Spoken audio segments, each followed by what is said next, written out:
ओम नमः शिवाय। हर हर महादेव। दर्शकों, हम श्रावण मास महात्म्य के प्रत्येक अध्याय की कथा का श्रवण कर रहे हैं। कल हमने श्रावण मास के पहले अध्याय की कथा का श्रवण किया। आज हम दूसरे अध्याय की कथा का श्रवण करेंगे। आज हम जानेंगे कि श्रावण मास में विहित कार्य क्या हैं। तो कथा से पहले सब लोग बोले ओम नमः शिवाय। ईश्वर बोले, हे महाभाग, आपने उचित बात कही है। हे ब्रह्मपुत्र, आप विनम्र, वाणी, गुणी, श्रद्धालु तथा भक्ति संपन्न श्रोता हैं।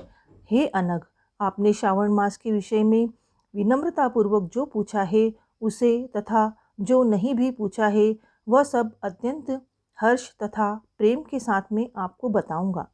द्वेष न करने वाला सबका प्रिय होता है और आप उसी प्रकार के विनम्र हैं, क्योंकि मैंने आपके अभिमानी पिता ब्रह्मा का 5वां मस्तक काट दिया था, तो भी आप उस द्वेष का भाव को त्याग कर मेरी शरण को प्राप्त हुए हैं।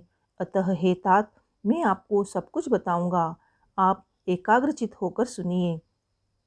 हे योगिन, मनुष्य को चाहिए कि श्रावण मास में नियम पूर्वक नक्त व्रत करे और पूरे महीने भर प्रतिदिन रुद्राभिषेक करे। अपनी प्रत्येक प्रिय वस्तु का इस मास में त्याग कर देना चाहिए। पुष्पों, फलों, दांतों, तुलसी की मंजरी तथा तुलसी दलों और बिल पत्रों से शिव जी की लक्ष्य पूजा करना चाहिए। 1 करोड़ शिवलिंग बनाना चाहिए और ब्राह्मणों को भोजन कराना चाहिए। महीने भर धारण पारण व्रत अथवा उपवास करना चाहिए। इस मास में मेरे लिए अत्यंत प्रीतिकर पंचामृत अभिषेक करना चाहिए।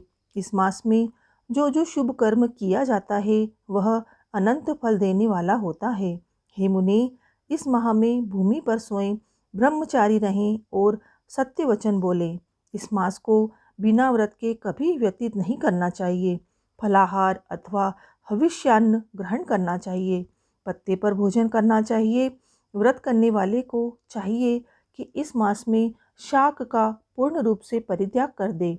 मुनिश्रेष्ठ, इस मास में भक्ति युक्त होकर मनुष्य को किसी न किसी व्रत को अवश्य ही करना चाहिए। सदाचार परायण, भूमि पर शयन करने वाला, प्रातः स्नान करने वाला और जितेंद्रिय होकर मनुष्य को एकाग्र किए गए मन से प्रतिदिन मेरी पूजा करनी चाहिए।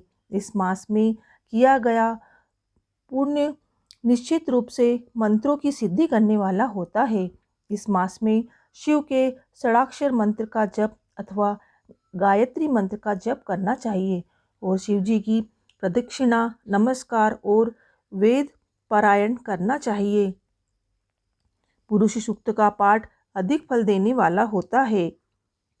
इस मास में किया गया ग्रह यज्ञ, कोटि होम, लक्ष्य होम तथा अयुत होम शीघ्र ही फलीभूत होता है और अभिष्ट फल प्रदान करता है। जो मनुष्य इस मास में एक दिन व्रतहीन व्यतीत करता है वह महाप्रलय पर्यंत घोर नरक में वास करता है। यह मास मुझे जितना प्रिय है उतना कोई अन्य मास प्रिय नहीं है।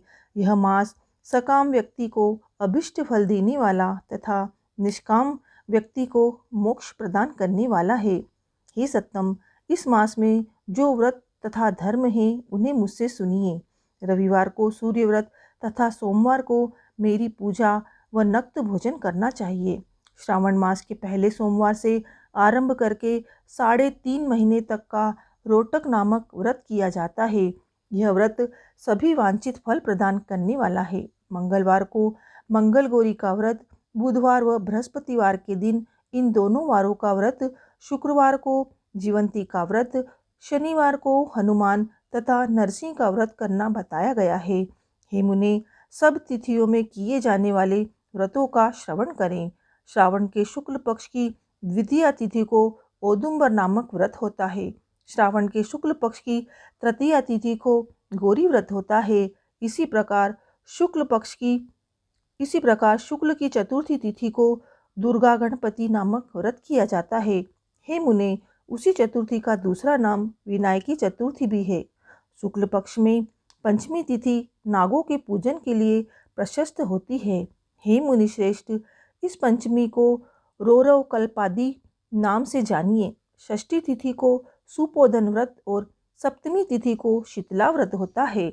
अष्टमी अथवा चतुर्थी तिथि को देवी का पवित्रारोपण व्रत होता है। इस माह के शुक्ल तथा कृष्ण पक्ष की दोनों नवमी तिथियों को नक्त व्रत करना बताया गया है। शुक्ल पक्ष की दशमी तिथि को आशा नामक व्रत होता है। इस मास में दोनों पक्षों में दोनों एकादशी तिथियों को इस व्रत की कुछ और विशेषता मानी गई है। श्रावण मास के शुक्ल पक्ष की द्वादशी तिथि को श्री विष्णु का पवित्रारोपण व्रत बताया गया है। इस द्वादशी तिथि में भगवान श्रीधर की पूजा करके मनुष्य परम गति प्राप्त करता है।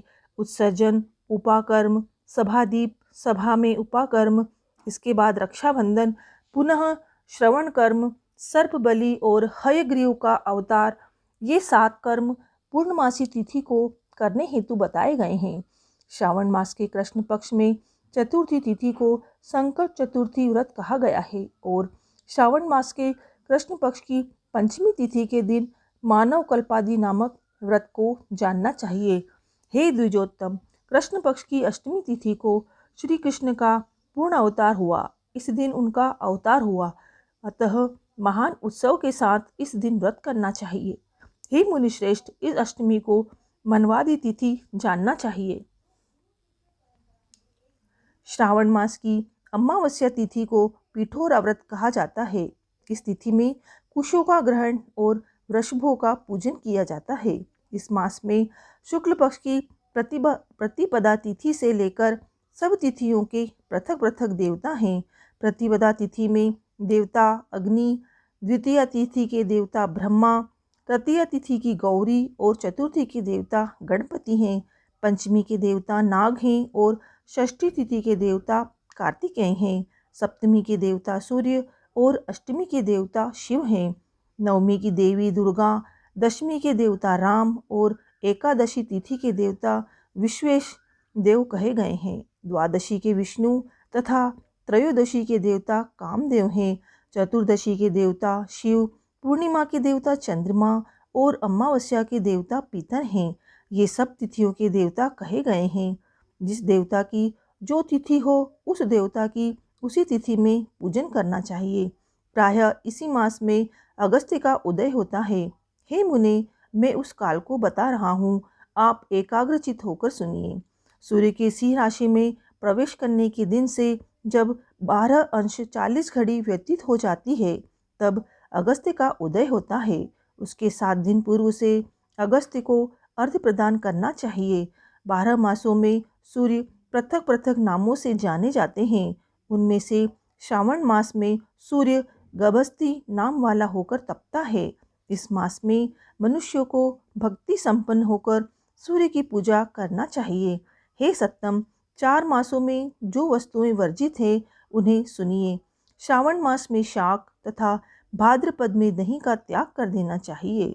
इसी प्रकार आश्विन में दूध तथा कार्तिक में दाल का परित्याग कर देना चाहिए।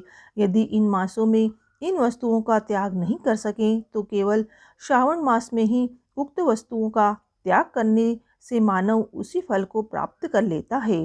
हे मानद, यह बात मैंने आपसे संक्षेप में कही है। हे मुनिश्रेष्ठ, इस मास के व्रतों और धर्मों के विस्तार को सैकड़ों वर्षों में भी कोई नहीं कह सकता। मेरी अथवा विष्णु की प्रसन्नता के लिए संपूर्ण रूप से व्रत करना चाहिए। परमार्थ की दृष्टि से हम दोनों में भेद नहीं है। जो लोग भेद करते हैं वे नरकगामी होते हैं। हे सनत कुमार, आप श्रावण मास में धर्म का आचरण कीजिए। इस प्रकार ईश्वर सनत कुमार संवाद के अंतर्गत श्रावण मास के इस अध्याय का समापन होता है। दर्शकों, पहले अध्याय की कथा हम अपने चैनल पर अपलोड कर चुके हैं। प्लीज़ हमारे चैनल को सब्सक्राइब करें। आगे भी सभी दिन की कथा का श्रवण हम करेंगे। ओम नमः शिवाय।